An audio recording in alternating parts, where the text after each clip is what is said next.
শীতকাল আর ফুলকপির পরোটা খাবো না, এটা আবার কেমন কথা? বিশেষ করে আমার মতো যারা খেতে ভালোবাসে তাদের জন্য। তো আশা করি সকলেই বানাতে পারে, তবুও আমি পাকা মোমের একটু রেসিপিটা তোমাদের সাথে শেয়ার করেই ফেললাম।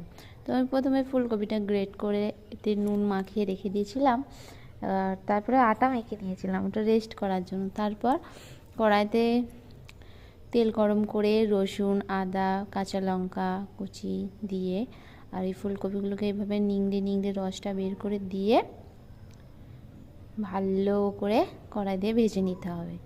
ভালো করে ভেজে নিয়ে তার মধ্যে এই দেখো এতটা জল বেরিয়েছে, হলুদ গুঁড়ো দিয়েছি আর দিয়েছি ঝাল ভালো লাগে তাই একটু লঙ্কার গুঁড়ো, একটু জিরে ধনে গুঁড়ো দিয়ে ভালো করে নাড়াচাড়া করে নিতে হবে।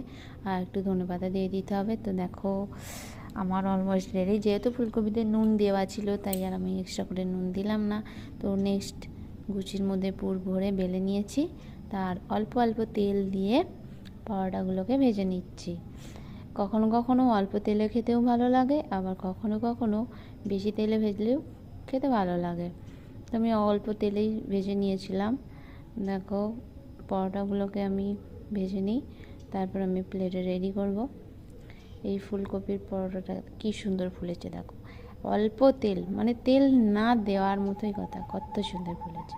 এই যে আমি প্লেটে সাজিয়ে নিচ্ছি। আর এই পরোটার সঙ্গে আমার এই টমেটো সসের কম্বিনেশনটা বেশ ভালো।